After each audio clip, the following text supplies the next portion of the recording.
So my name is Artjoms, and I would like to show you a quick presentation about finding mistakes in the code. So it should be relevant to every open source project, and we have a lot of open source projects here today. So, okay, this is me. I work at Zabbix. It's the most popular, the best open source monitoring solution. And it is open source for many reasons. So it is free, but also we care about users, people, sending us errors, codes, suggestions. This is very important to us because if we want to cover most popular technologies. So, okay, let's see if I can move this. Okay, this is my agenda. Duplicates, probably the simplest errors you can make in the code, typos, and then non-ASCII characters. So, okay, let's start. How do you think? What's a common thing about these open source projects? You can see, you can spot there are some compilers, there are databases, there's some libraries, OpenSSL security library. Have you heard about them? Any of them? You probably use them, right? So how do you think? What is a common thing between them? Yes, you're right. Actually, no, it's vice versa. Actually, Zabbix uses all of them. Probably they also use Zabbix, but I don't know for 100%. Zabbix uses all of those packages, all of those libraries. There's one more thing that is common between them. So they are very successful, they are very popular, and a lot of people use it. So Zabbix uses them. I am a developer, I'm using them, I'm linking them, I have to understand what they do to make it possible to do the monitoring, to save the data. And they have one more thing, they have this typo in the code base. English article there, like you would never spell it 2 times, right? If you see the there, it's a typo. And all of them have this in the code base. And, right, there are just some examples, right? glibc, this is like a library, the main library for the C code. It has this, if the current buffer is not the static. This is a comment in the code, and developer made a typo there, he repeated it twice. So the same example is in PostgreSQL and in libxml. This is not exhaustive list, all right? Most open source projects will have this typo. It's very, very popular. So, yeah, as I mentioned, open source has many advantages. A lot of people will make comments on this, and you want people to make comments on functional errors, right? If you're doing something wrong in PostgreSQL, in MySQL, in any other projects, that we're not like perfect experts in these technologies. Some people outside our company know about them more. We want these people to comment on functional improvements. However, if we are open source projects, people can comment on anything, including typos. People will see typos, they will comment on this, they will create tickets. So what we can do about this? Well, technically they are right, you shouldn't have typos in your projects, but we can fix them, we can find them, and we can make our project look more polished, right? The people will think it has a better quality.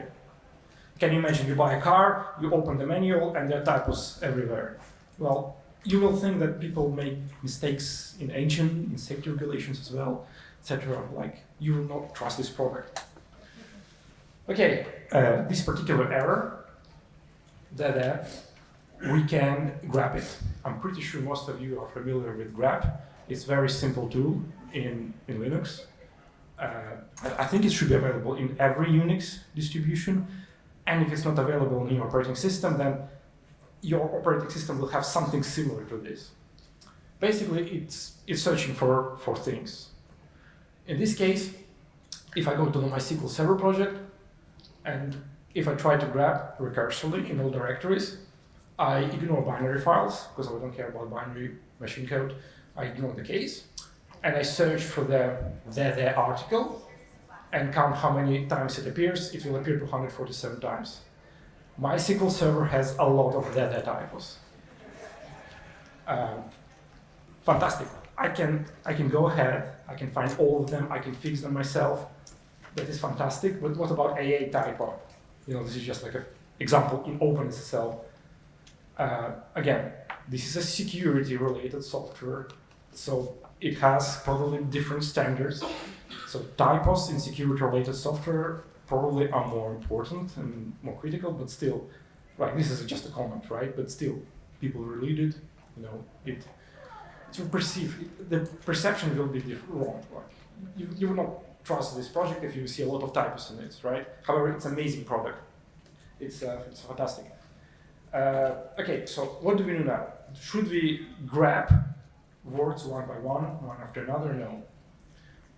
You can use this comment. This is slightly more complex. You can just copy it in your terminal, and it will find every place where words repeat 2 times.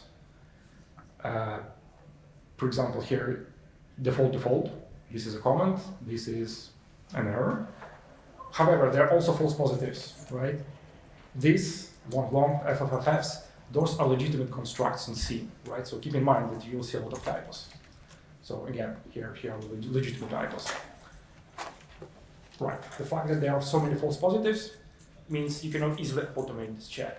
So you would have to run it manually, perhaps once a year in your project, to remove them. So how it works, basically, this stands for recursive, I stands for ignore binary files, and basically we are just matching a word, a standalone word, then some white space, and again the same word that we just matched, right? This is a word, space, and the word that we just matched. It's very simple, pretty much. Okay, fantastic. Yeah. One thing that you will notice, you will see a lot of false positives, you can filter them out using O, for example. So this command, the same command that we used so far, we run it, it shows us many results. We add these lines and buffer and color to preserve the color, to see the beautiful output.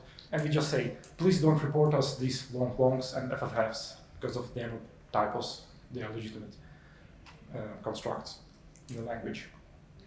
And also we can filter by extensions, right? Your project can have documentation, it can have different programming languages. This is very convenient to add these blocks to make sure that we scan only things we care about, for example, C files. Yeah, it means it will do the search only in files that end up with C extension. So here we go. Duplicate lines, right? We can expand this idea. And search for duplicates, not the words, but lines, where lines repeat themselves. So this is expanded command. So here we use parallel regular expressions, and it means show us the matching places. And the idea is identical to the previous case. We search for a line, and we search for a line that is matching the previous line. It's very simple. And in glibc, again, C library, main C library, for example, it finds one of these places to include. If you are C developer, you would never want to include some header 2 times in a row. It's just a typo. It's a harmless typo, but nevertheless, it's redundant here. You don't need this. Another example, MySQL Server.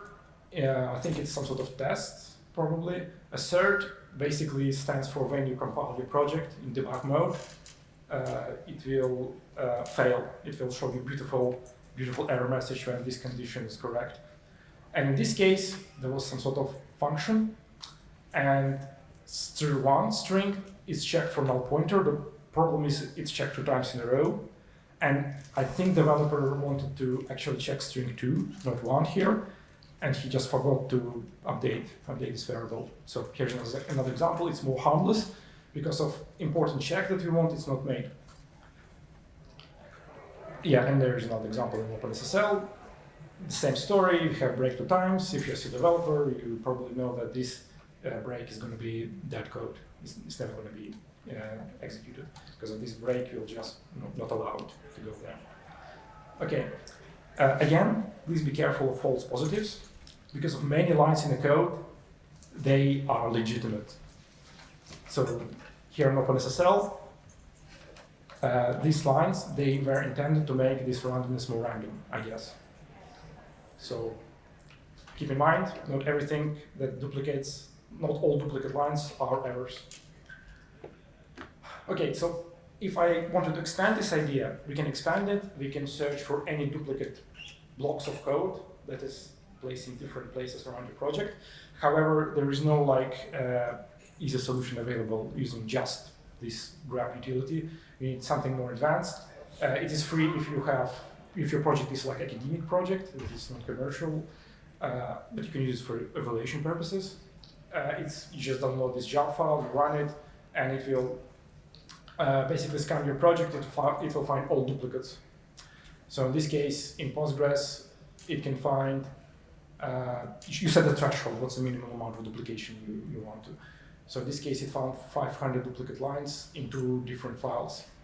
So 2 different files, and they have the same function. Well, there are actually 500 lines.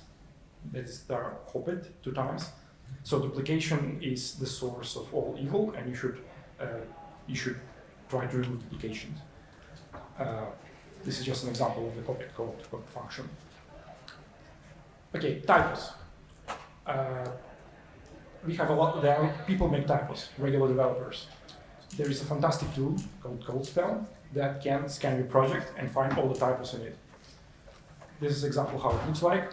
LLVM, you just run this, it's free, and it will show you the list of the typos in your project, in your code. CMake, some make files, documentation, code. It should find errors in the variable names, the microses, etc.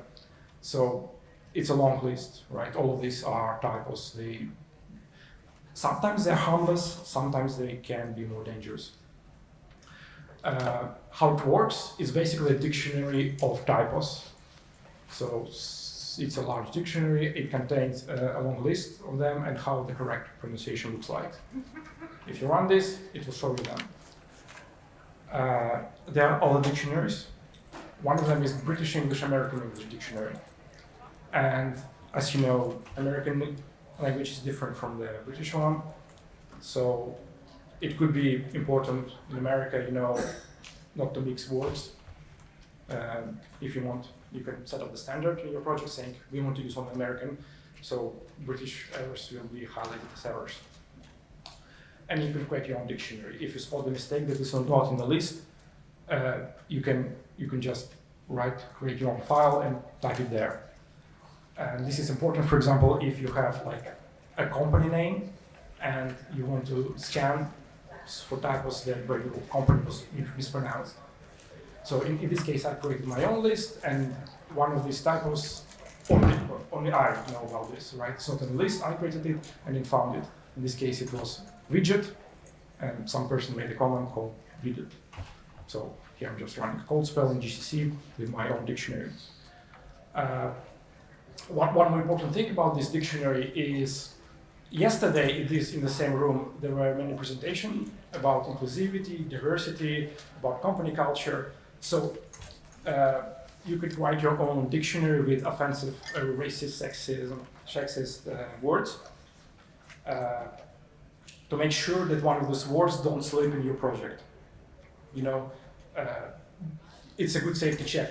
When you write millions of lines of code, there is a tiny chance that one person by mistake will mistype some word that is offensive. So you can have the dictionary with this word just to make sure and automate this check. You can add this check to Jenkins, and it will just warn you saying, "Whoa, you have this word in your project." Okay, a more advanced technique. It's called fuzzy matching. Again, it's grep, and the idea is very simple. You search for a word, but you allow one mistake. How it looks like. For example, I say the word Solaris in Solaris project, and it will show me all the words that are different by one character. When this happens, there is a good chance this is a typo. In some cases, it's not, like Polaris is not a typo, but in case of this, well, type Solaris, it's a typo. They have a struct, it's called differently. The Solaris is a typo. This probably is not a typo. Zabbix. So it will show you false positives. So you can see that all of these words, they are different from the word Zabbix by one character.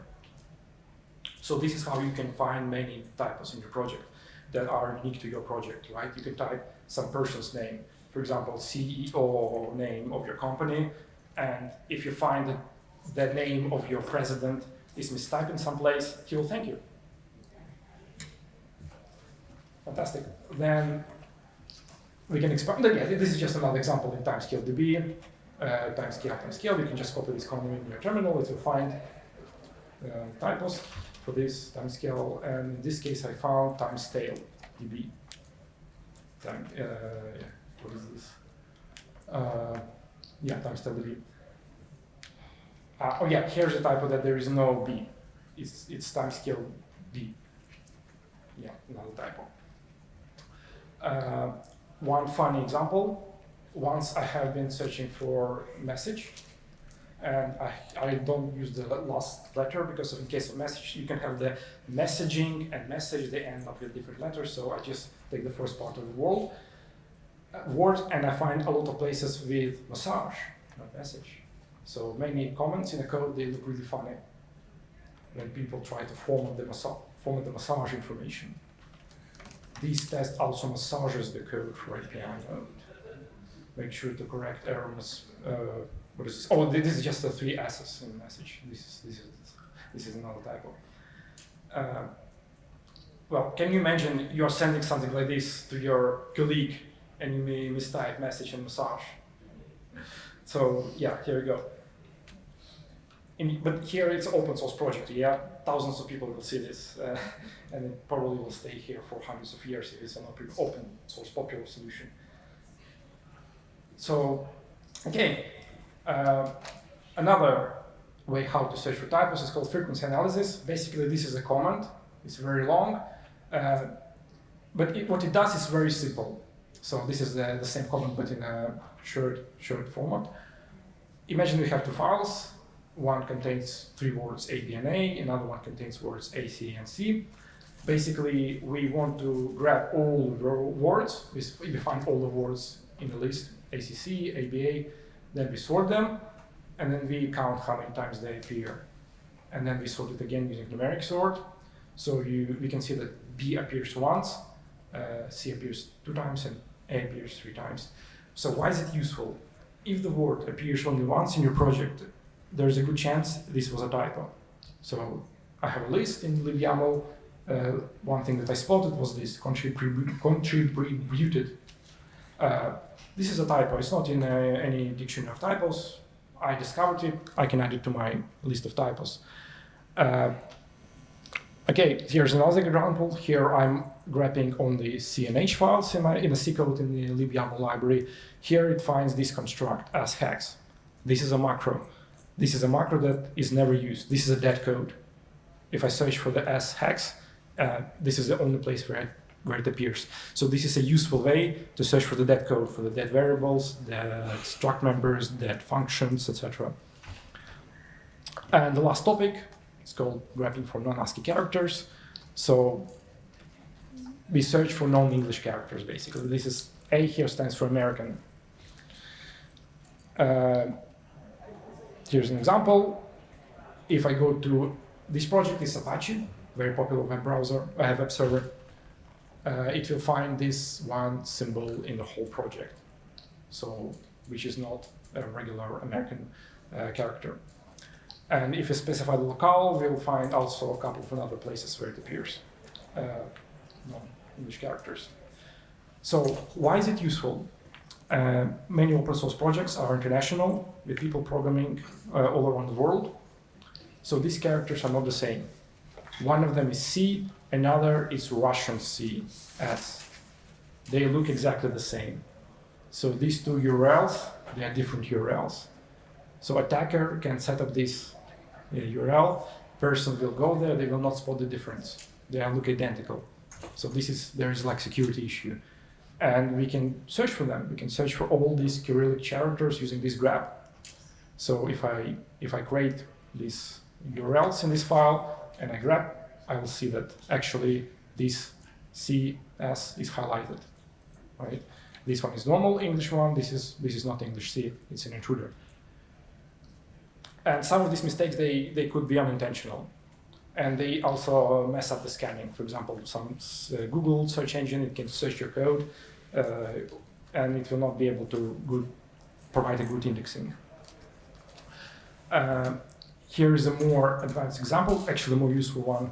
So we are searching for every English character that is followed by Russian character. So normally, you would never have this situation.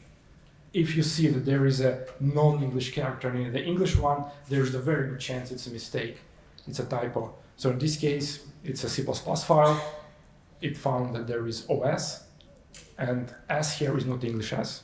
This is, actually it's not Russian one as well, it's Macedonian, I believe.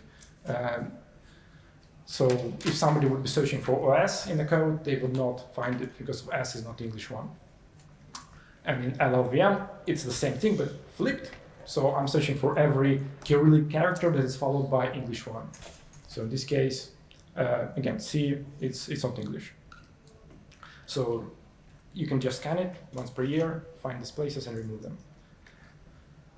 And this is like the last bonus point. You can just use this command to find the largest files in your project, because you don't want to have very big files. Sometimes it is useful, but often very long files should be split up. It's just like a side thing that I wanted to mention. And this is pretty much it. So scan your code, scan your project, you'll see some mistake, send it to someone, to a developer, and they will thank you. Right? It will make your project better. So thank you very much.